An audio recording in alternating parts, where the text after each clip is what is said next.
Good morning. Today I would like to present to you the influence of the connector shape parameters in the structural behavior in the adhesive-free timber floor panels. This project was funded by the Instituto de Competitividad Empresarial from Castilla y León in Spain. Together with a local sawmill, Maderas Superes, the construction of the panels, which we call TTPs, was carried out. This work is part of my master thesis at Universidad de la República in Uruguay. Nowadays, we are standing on a point where timber construction is growing, mainly with three structural systems. We are using light wool frame, post and beam, and mass timber in the form of CLT. So we have light frame, CLT, and post and beam. CLT is currently widely used in Spain, mainly because it has many advantages such as prefabrication, which makes it possible to place the panels in the construction site, improving the construction times, often increasing 2 stories a week. Also, the material used is based on a renewable source. However, it also presents many problems, as it consumes a lot of timber, especially if we consider that the use volume is not optimized for structural yields. Also, we need to carve the panels or build a fake wall in order to pass electrical or water installations. It is impossible for a small company to compete in this business model. It requires a lot of industrialization and the use of adhesives to make the CLT panels. Right now, we are trying to get new ways to improve the volume of timber use without using metal fasteners or adhesive, thus improving the sustainability.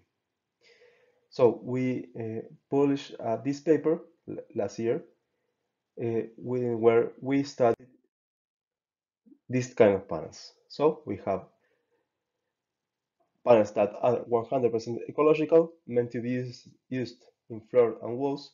The construction is made with local wood. In this case, it was Scots pine from Soria, using bolts for the top and bottom layers, here in the picture, and then connectors in the transverse direction. With the use of carpentry joints, dovetails, here, we can build a panel that can withstand residential use. These are meant to be used both as floors and walls. The construction is made with a CNC machine. In these figures, we can see the cross-section of the panels and the connector in the original shapes. In the left, we have the cross-section of the panel with the layers and the connector, and here we have the cross-section of the connectors. The original sets of values are these. We use two heights, 40 and 60, while the width here was 40 millimeters. The angle of the dovetails was 45 degrees. Also, we range the separation of the connectors to 240 and 480 millimeters. In the previous work presented, we carried out experimental testing and numerical modeling. The model was validated to match the experimental results, obtaining less than 100% relative error for both deflection and maximum strength. You observed three important things. The separation of the connectors affects the stiffness of the panels. The shear deformation of the connectors plays a vital role in the overall deformation of the panels. Also, the failure is produced by rolling shear, as you can see here in the picture. We also tested Scots pine for rolling shear.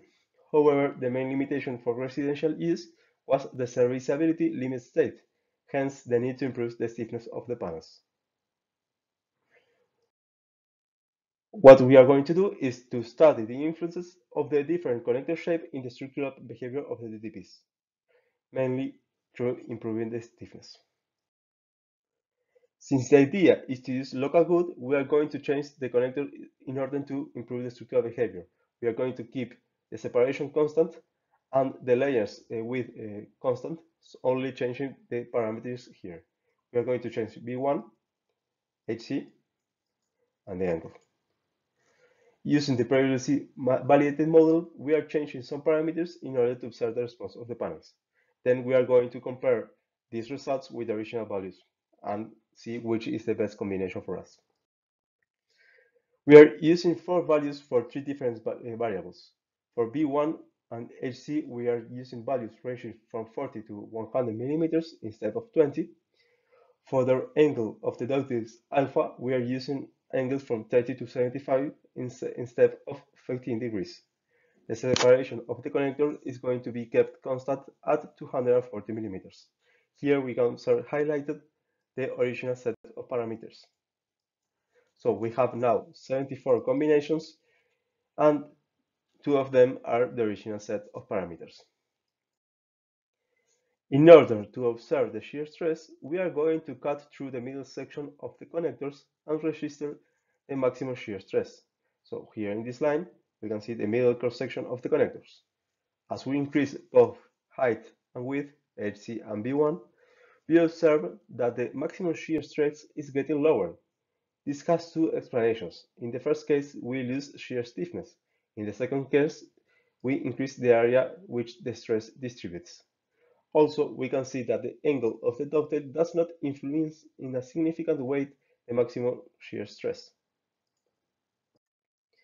The most interesting result is the deflection. We can see that increasing both height and width results in a lower deflection of the panel, especially when both increase. So here, for HC to 40 to 100, we can see that the maximum deflection is getting lower. Also, the angle now plays a great role in the deflection of the panels. Lower angles results in a lower deflection, here 75 to 30. These relationships occurs for every connector height. This may be because we are improving the contact area of the dovetails, thus increasing the stress transmission through the connectors. We can see now these last relationships considering both HC and B1, keeping the angle constant. Here we have for 20 degrees. We can define the slenderness ratio as height over width, seeing that the best results are obtained in the ratio close to 1. So here, the ratio close to 1 will be a line like here. So here we can see that the minimum value occurs here with the bigger one, but also for the same height, we are seeing that it also minimizes in a curve like this. Here are the minimums. This same relationship occurs for every other angle. Here, for 45 degrees, we can observe the same. Also, we can see that the width of the connector is also playing a role, while here we can see the height of the connector playing a role. Here we increase the inertia of the panels, and here we improve the shear stiffness of the connectors. For 60 degrees is more of the same, but we are getting higher maximum deflections as the angle increases. And 75. We can now conclude that for the same connector height, the angle shows little to no influence in the maximum shear stress, but showing to be a great factor in the maximum deflection in the panels for lower angles, as we've seen before. The deflection decreases for higher widths, especially if also the height of the connectors increases. This behavior is not observed for HC, the height equals to 40 millimeters. So when HC is higher than 60 millimeters, the deflection decreases for higher widths. Defining the slenderness ratio of the connectors as height divided by width, we can observe that a relationship similar to 1 yields the best results, both lowering shear stress and deflection. Increasing the width, P1, lowers the maximum shear stress, as the distribution area is higher, also lowering the deflection of the panels. The connectors are getting stiffer. We can observe that the new combinations offer new possibilities, many of them being superior to the original parameters. The new parameters allows us to achieve greater spans.